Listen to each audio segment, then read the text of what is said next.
After week 5 on the road against the San Francisco 49ers, then week 6 on the road against the Los Angeles Chargers, and then week 7 is a bye. Now, real quick, 5 and 6. That's the season. That's potentially McCarthy's job to me. So there's a real possibility that they are. There's a real possibility that gets them that they're 3-3 after those 2 games. Yes, and here's the thing, is that week 7 is a bye week. Think about how difficult this trip is, Shop. You go on the road to San Francisco for a night game. Come home. You come back. Then you go right back out to the West Coast for it's a Monday night game on the road against the Chargers. But we talked yesterday about how San Francisco 2 years in a row basically has pushed the Cowboys to make changes. If you lose to the Chargers again on the road or lose to the 49ers again on the road on national television, come home, go back out to the West Coast, lose to the Chargers and Kellen Moore, get embarrassed by them, and then the Joneses have to sit on that and stew for 2 weeks in the bye. Man, if that goes south, if they are 3-3, 2-4, and they lose those games back to back, that right there, that week 7 bye might be the date that you circle and go, that could be the time where if you're going to say Brian Schottenheimer's taking over the play calling, it might happen that week. Yeah, now there's one thing here with that. Now the play calling is one thing. He may take over the play calling. But God, I've seen Brian Schottenheimer's play. I don't know that I want I'm not saying it's great, but like nothing against it. It's just he's a run first guy. At least he has been, and I just can't stand that. Well, McCarthy wants to run the damn ball. Well, yeah, but he told everybody at that on the record lunch. At the end of the day, he's still a West Coast guy, right? West Coast offense, and that's not run first. Here's the one thing that I would say. Yes, I agree, but I also think that this is not going to happen because if they go and their defense gives up 24 against San Fran, and then they go to the Chargers and Kellen really puts it to them, or more like Herbert, really, they're not going to promote Dan Quinn, whose defense just gave up 56 points in the previous 2 games. Not necessarily that, but it would. That is to me, and we'll go through the rest of the schedule here in a sec. To me, the loudest us here on this show. ESPN, Orlovsky, all of them, they are going to be talking. That is going to be the loudest 3 weeks for Mike McCarthy of this season. Leading into San Francisco, how that has been a measuring stick for Dallas this entire time. Then going into the Chargers and having to go up against Kellen Moore and measuring your offense against what Kellen Moore's doing there. And then having to sit on the bye if those 2 are losses.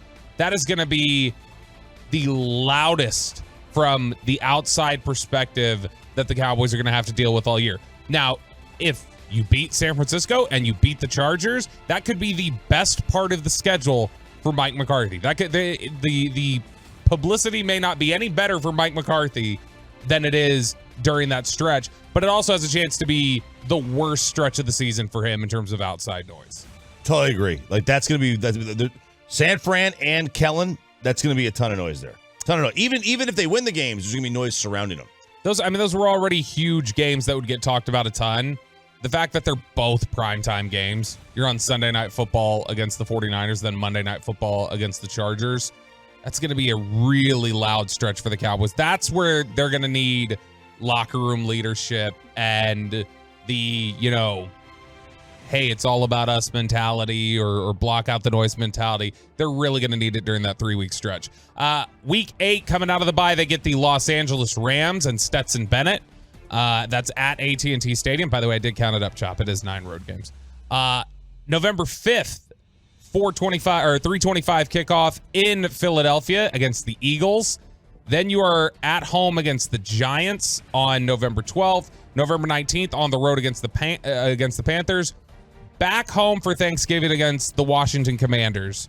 And what's interesting to me there, Chop, is one of the advantages the Cowboys have been given in the past is the week before Thanksgiving, they've played at home some years. And that's obviously a huge advantage for the team that has to travel. Absolutely.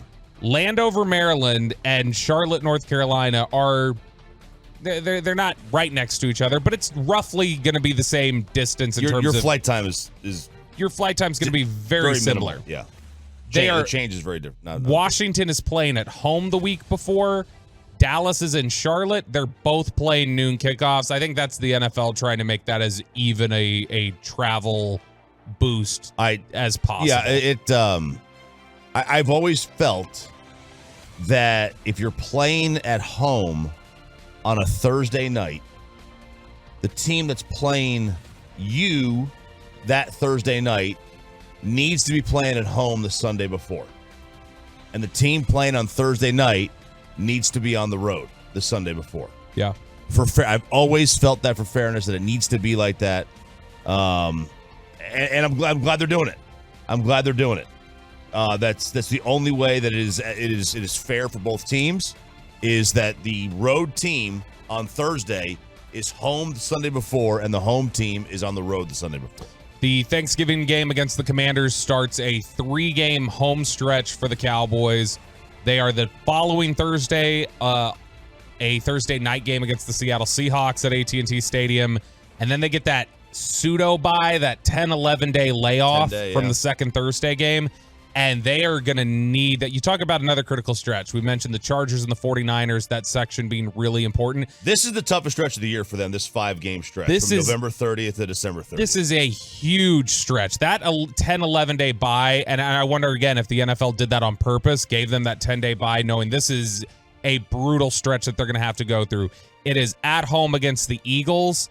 It is then on the road December 17th against the Buffalo Bills. You're coming off a night game, by the way, a Sunday night game against the Eagles, and then traveling. So it's in effect, it can function like a short week, short rest. And you were going to Buffalo for a middle of December game. That seemed like the one thing you didn't want to see on the schedule was a middle of December game against Buffalo. There was 2 things I didn't want. I didn't want to go to Miami in September, brutally hot. Yep. And I didn't want to go to Buffalo in December. I wanted Buffalo in September and Miami in December.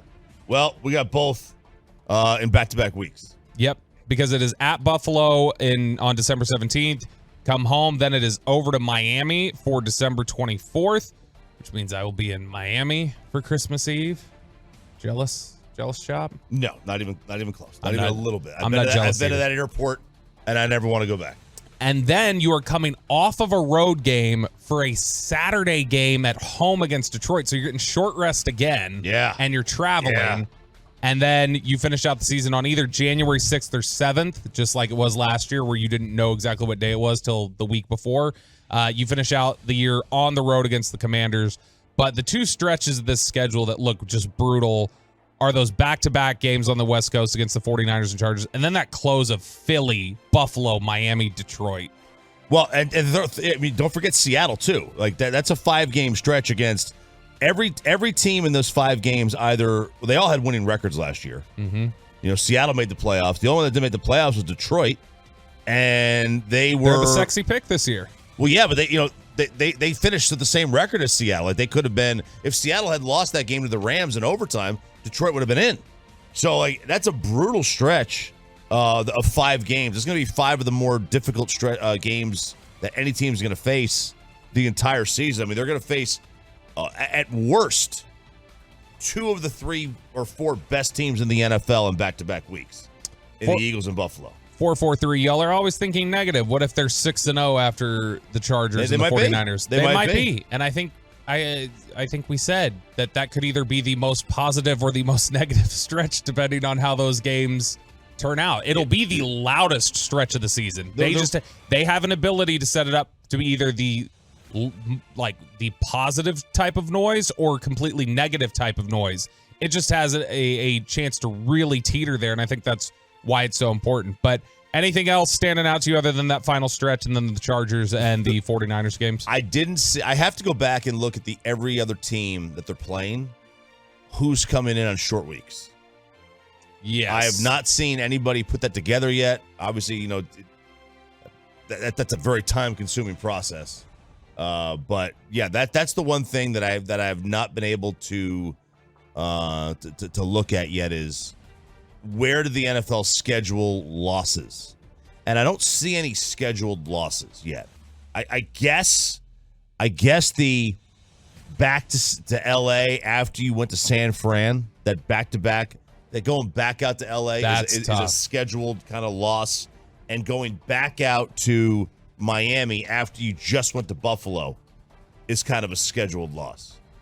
It's going to be those are going to be really tough stretches. And then, like we mentioned, the coming back home on short rest, taking on the Lions. And the Lions, again, they're playing the previous week in Minnesota. So it seems like with Dallas playing in Miami the previous week, the NFL tried to set it up as fairly as they could for travel benefit.